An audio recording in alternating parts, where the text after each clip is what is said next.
और सीधा लेकर चलते हैं दिल्ली, जहां पैरालंपिक्स के साथ पीएम नरेंद्र मोदी का इस वक्त संवाद चल रहा है और दिल्ली से ये सीधी तस्वीरें आपको दिखा रहे हैं। हमें ये लगता है सर कि मेडल लेके आएंगे तो आपसे मिलेंगे, आपसे पर्सनली बात करेंगे, तो बहुत बहुत धन्यवाद सर आपका। भाइयों, जैसे हम सारे लोग मोस्टली स्पॉन्सर्ड एथलीट हैं गवर्नमेंट से, डिफरेंट ऑर्गेनाइजेशन से, तो वहाँ से कभी ना कभी ऐसे प्रेशर आता रहता है कि आपको परफॉर्म करना है, ये सारी चीज़ें। जब आप बोलते हो कि आप जाओ बस खेलो, हाँ जीत हार तो लगी रहती है, फिर नीचे वाले ये सब ऐसे लगते हैं अरे देख लेंगे इन्हें क्या जाता है। और जब अपने देश का प्रधानमंत्री हमें मोटिवेट कर रहा है तो ये बहुत छोटी चीज़ लगने लगती है। और लास्ट टाइम सर मैं आपसे बात की थी, मैं टोक्यो उतना अच्छा नहीं रहा था मेरा, उसमें मेरा 8वां रैंक रही थी। फिर मैंने आपसे एक क्वेश्चन पूछा था कि आप जब विदेशी जगह पे जाते हैं आपका एक्सपीरियंस कैसा रहता है, आप नर्वस फील करते हैं, क्या करते हैं? तो जो आपने जवाब दिया था कि आपके साथ आप पूरा देश एज ए रिप्रेजेंट करते हो तो आपको कॉन्फिडेंस, ये सारी चीज़ें, तो इन्हीं सब चीज़ों के साथ आज इस बार मैं भी गया था, तो सारी चीज़ें हमें ऐसे एकदम कॉन्फिडेंस दे रही थी। वो सब लास्ट टाइम जैसा प्रेशर नहीं था, मैं अपने आप को कॉन्फिडेंट फील कर रहा था। और हमारी टीम ने, गवर्नमेंट ने, हमारे कोच साहब ने, सब लोगों ने बहुत अच्छा सपोर्ट किया और ये कॉम्पिटिशन खेल के सर बहुत मज़ा आया sir. Thank you sir. Sir नमस्कार। जो मैंने 16 साल से तपस्या की थी और कहीं ना कहीं मेरा स्टूडेंट है धर्मवीर, जिसका गोल्ड मेडल आया है। हम दोनों आपस में एक दूसरे के कंपटीटर भी हैं और उसको मैं खुद ट्रेनिंग करा के लेके आया। तो कहीं ना कहीं आपसे बात हुई थी 20 तारीख को, तो ये लगा था कि बहुत पॉजिटिव एक वाइब आई थी कि आपको अपना बेस्ट करना है। और एक कोच के लिए इससे बड़ी बात नहीं हो सकती कि हम, शायद मैं अकेला ही एथलीट होऊंगा वर्ल्ड में जो अपने स्टूडेंट के साथ कंपटीशन कर रहा था ग्राउंड में। और कहीं ना कहीं मेरी तपस्या सफल हुई सर धर्मवीर के मेडल से। और इसमें बहुत बड़ा कंट्रीब्यूशन रहा सर हम लोगों की टीम में, क्योंकि हमारी सबसे सीवियर डिसेबिलिटी है। तो साई ने और मिनिस्ट्री ने जो डिसीजन लिए, हम लोगों के सपोर्टिंग स्टाफ में आदमी बढ़ा के, वहाँ बल्कि 33% का ही रेशो था कि 33% ही लोग अंदर रह सकते हैं सपोर्टिंग स्टाफ में। तो देवेंद्र भाई जी ने बहुत अच्छा डिसीजन लिया, उसको रोटेशन में करते रहे। जब हमारे इवेंट आए, हमारे लोगों को अंदर ले आए और दूसरे लोगों को बाहर कर दिया, तो बहुत अच्छा कम्बिनेशन हुआ उसका। और यही फ़ायदा हुआ कि सर हमारे इतने मेडल आए। साई का भी जैसे हमारे खाने का था, वहाँ इंडियन फूड की बड़ी प्रॉब्लम थी और वेजिटेरियन के लिए बड़ी दिक्कत थी। तो साई ने जो अंदर विलेज के अंदर ही जो खाने का अरेंज किया, वो इतनी अच्छी हेल्दी डाइट थी कि किसी को भी प्रॉब्लम नहीं आई सर। तो बहुत बहुत धन्यवाद सर पूरी टीम का और हम लोगों को इतना मोटिवेशन करने के लिए। Thank you so much. Asian games में मैं पार्टिसिपेंट रह गई थी, मेडल नहीं जीत पाई थी। तो जब आप सबसे मिल रहे थे, मेडलिस्ट से आगे मिल लिए थे, तो आप आए और लाइन से सब जगह पे दोनों तरफ आमने सामने लाइन लगी हुई थी। तो कुछ लोगों से यहाँ मिलके आप उस तरफ मुड़ गए थे, तो बहुत नज़दीक से मैंने आपको देखा, लेकिन मिल नहीं पाई, बात नहीं हो पाई। तो वो अंदर एक टीस थी कि अब दोबारा तो मिलना ही है। और उसके लिए मैंने एशियन गेम्स के बाद जान लगा दी थी कि चाहे कुछ भी हो जाए उनसे पर्सनली मिलना ही है। तो उससे शायद मुझे इंस्पिरेशन मिली और मैं कर पाई। मेरे बच्चों को मैंने 6 महीने हो गए, मैं मिली नहीं, घर ही नहीं गई। तो मेरा बेटा छोटा है, तो उसे जब भी घुमाने लेके जाती थी मोबाइल में GPS लगा के, तो उसे पता है मोबाइल में रास्ता ढूंढ लेते हैं। तो वो ऐसे बोलने लग गया मुझे कि मम्मा आप रास्ता ही भूल गए घर का, आप GPS में फ़ोन में लगा के घर तो आ जाओ कम से कम।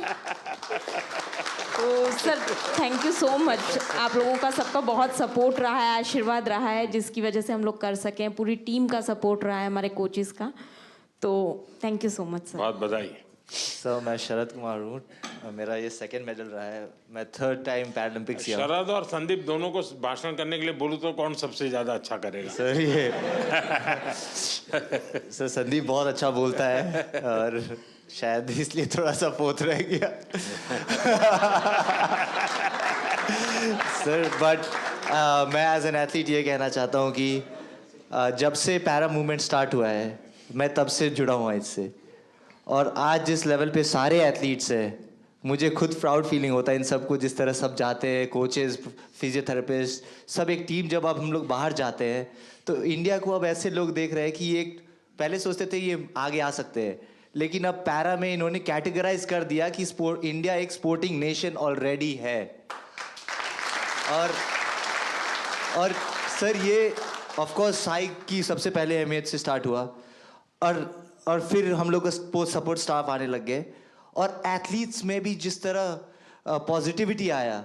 और सर मेन तो एक और है, आपसे मिलने और जाने से पहले आप जब सबसे बात करते हो और फिर आने के बाद सबसे मिलते हैं, आई थिंक सारे मेडलिस्ट सारे एथलीट यही सोचते हैं कि हमें यही मौका मिल।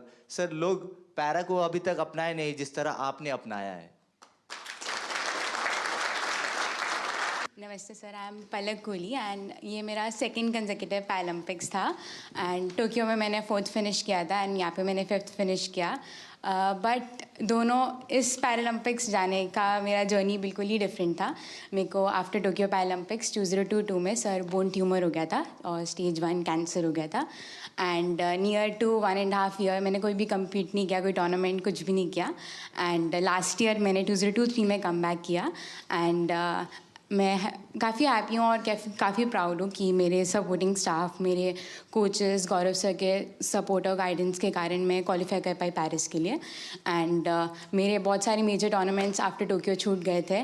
वर्ल्ड चैम्पियनशिप्स बिकॉज मेरे को वॉक ओवर देना पड़ा, एशियन गेम्स में मुझे कोविड हो गया था। इस ईयर मैंने वर्ल्ड चैम्पियनशिप क्वालिफाई किया और मैंने ब्रॉन्ज मेडल जीता एंड फिर मैंने पेरिस के लिए क्वालिफाई किया बैक टू बैक।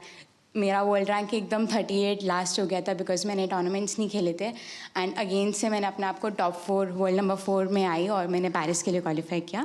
थोड़ा डिसअपॉइंटिंग है कि मैं मेडल नहीं जीत पाई बट आपकी ब्लेसिंग्स और सबके साथ I think I am looking forward for LA 28 and definitely sir I like to have a picture on the podium with you sir. Thank you sir. Palak, पिछली बार तो तुम लखनऊ में तुम्हारी ट्रेनिंग होती थी। Yes sir, yes sir. तो और मम्मी पापा से भी मेरी बात हुई थी। Yes sir, yes sir. Tokyo जाने से पहले इस बार क्या मूड है? सर अब मैं लखनऊ में गौरव सर यहाँ पर है, सर के अंडर ही ट्रेनिंग कर रही हूँ और मैंने उन्हीं के गाइडेंस में मेरे को पैरा बैडमिंटन पता चला था एंड घर में जब मुझे बोन ट्यूमर हो गया था तो काफ़ी सारे लोग बोल रहे थे कि पलक का तो करियर ख़त्म स्पोर्ट्स में ऑल एंड डॉक्टर्स ने बताया था कि अब हम कुछ एश्योरिटी नहीं दे सकते आप नॉर्मल लाइफस्टाइल भी हो पाओगे कि नहीं। एंड उसके बाद सर काफ़ी कॉम्प्लिकेशंस रहे। मेरे को एक डिसेबिलिटी मेरे हाथ में ऑलरेडी था और मेरे को ट्यूमर के बाद मेरे लेग में भी डिसेबिलिटी हो गया जिससे मेरे दोनों लेग लेंथ में भी डिफरेंसेस आ गए और भी कॉम्प्लिकेशंस आ गए। तो मेरी फैमिली हमेशा मुझे खुश देखना चाहती है और उनकी ब्लेसिंग्स हैं मेरे साथ and they want me to be happy. तो उनका बस ये कंसर्न है कि मेरे को हिम्मत नहीं हारनी। देख आप पलक, तुम्हारा केस ऐसा है कि तुम बहुत लोगों को इंस्पायर कर सकती हो इसे, क्योंकि इतनी कठिनाइयों के बाद और चलिए ट्रैक पर गाड़ी आई, जिंदगी बनाई, बीच में रुकावट आ गई और बीच में नई समस्या आई और फिर भी तूने अपना मकसद नहीं छोड़ा। ये बहुत बड़ी बात है। बहुत बधाई हो आपको। Thank you so much. नमस्ते सर, मैं राजस्थान बीकानेर से आया हूँ। श्याम सुंदर स्वामी नाम है, पैरा आर्चरी से हूँ सर। हमारे बीकानेर में कन्नी सिंह राजा वो 5 बार ओलंपिक खेल के आए थे। हम देवेंद्र भैया से हम बहुत क्योंकि 40 साल के बाद मैं एक टोक्यो ओलंपिक में पार्टिसिपेट करके आया था तो भैया को देखा था कि भाई ये गेम होता है ऐसे। तो मैं भी फिर पैरा में मैं सर पहले एबल खेलता था। 2016 में मेरे को पता चला कि भाई पैरा का भी कुछ है, क्योंकि भैया का अखबार में फ़ोटो आया था बहुत बड़ा। तो भैया से सीख के और फिर मैं 40 साल के बाद टोक्यो ओलंपिक पार्टिसिपेट करके आया था सर। इस बार सर मुझे बहुत कुछ सीखने को मिला, खास करके जो मेरी कैटेगरी के गोल्ड मेडलिस्ट SL3 के हैं नितेश कुमार जी, इनसे सीखने को मिला सर। पूरे लाइफ में जिनसे वो जीते, एक बार भी उनसे मैच इससे पहले नहीं जीते थे और उनकी वजह से, जबकि मैं उनको हरा चुका हूँ और मुझे उनसे सीखने को मिला है कि अगर वो कर सकते हैं तो मैं ज़रूर उनको दोबारा हरा सकता हूँ और इवन पूरे वर्ल्ड में सबको हरा सकता हूँ। Thank you sir. मेरा नाम डॉक्टर सत्यपाल है और मैं पैरा एथलेटिक्स का कोच हूँ। शायद ही यहाँ पे कोई कोच होगा जो मेरे से पहले पैरा एथलीट्स को ट्रेनिंग करा रहा होगा। मैंने 2005-06 में पैरा एथलीट्स को ट्रेनिंग कराना शुरू किया। तो जब कैसे विचार